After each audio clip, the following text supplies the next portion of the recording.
To sign up for more free research reports and videos like this, go to peakresources.org. The 3 biggest mistakes gold investors are making right now. 1. They're buying mining stocks. The mining business is horrible. It has been this way for decades. The miners are not the same as the physical precious metal. They are not a safe haven. They are a business and should be treated as such when viewing them as an investment. The major mining stocks, believe it or not, trade for less than they did when gold was $300 per ounce. The rising costs are crushing these companies, and that is why they have significantly underperformed the metal they mine. In our opinion, with thousands of hours of research, don't buy major mining shares.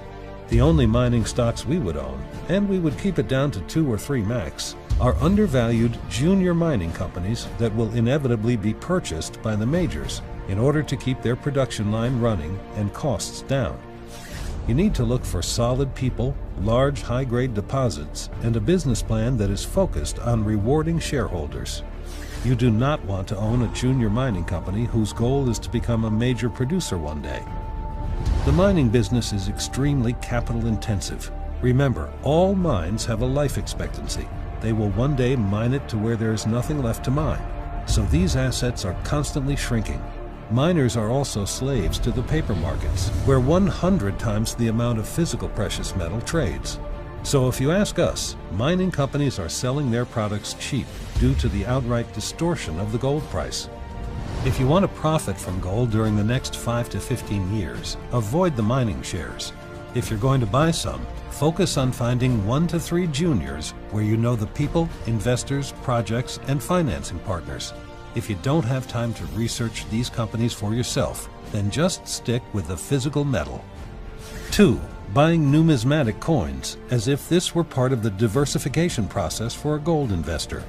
Don't let these gold brokers scam you, because that is exactly what it is. The numismatic market is identical to the baseball card collector's market. The market is small, not easily liquid, and only valuable to others who have this belief that a rare coin needs to have a premium. In the end, these coins are just overpriced collector's items that have nothing to do with profiting from the move we see in gold this decade. We are not bashing collectors. We have friends who like fine art, stamps, small spoons, and shot glasses from areas they travel in. If you like rare coins, please by all means enjoy them. Just never confuse them with buying a gold coin to profit from the gold price. And remember, anything that no one wants is stable. So when the dealers tell you to look how stable these coins are, of course they're stable. They aren't that liquid.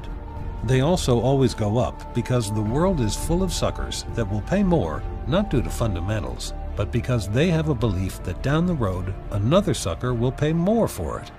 The point we need to stress is that if you want to profit from gold, buy gold. It's the same thing with the mining stocks. People buy them and wonder why they're down when gold is up. Look, if you want to profit off of gold, then buy gold.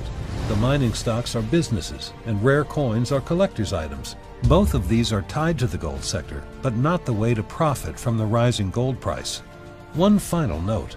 If we enter a depression or remain in a prolonged recession, the collector's market will dry up because it takes good times to push the values up for baseball cards, rare coins, and stamps. 3. Buying at any price.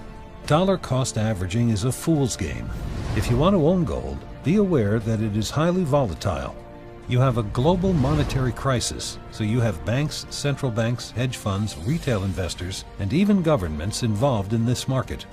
It takes discipline, but you should only buy gold when it is down either 5% that day or 10% that week.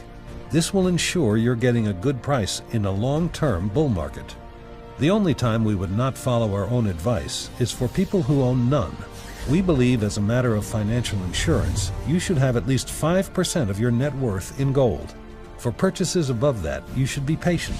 Don't allow the hype of imminent collapse of the economy or hyperinflation cause you to buy at a higher price in a week gold is rallying. ETFs versus physical gold. Our conclusion, when it comes to buying gold, stick with bullion or government-minted coins. Purchase gold for as close as you can to the spot price. Once you have at least 5% of your net worth in physical gold as a form of financial insurance, ETFs can be used for investment purposes since they can be easily traded. Just remember, in a crisis, only the physical gold is guaranteed gold. You should always store some of your gold in a private vault in-country and a private vault out-of-country. Remember, this is a metal wars have been fought over, so keep your ownership private, especially from your government. To sign up for more free research reports and videos like this, go to peakresources.org.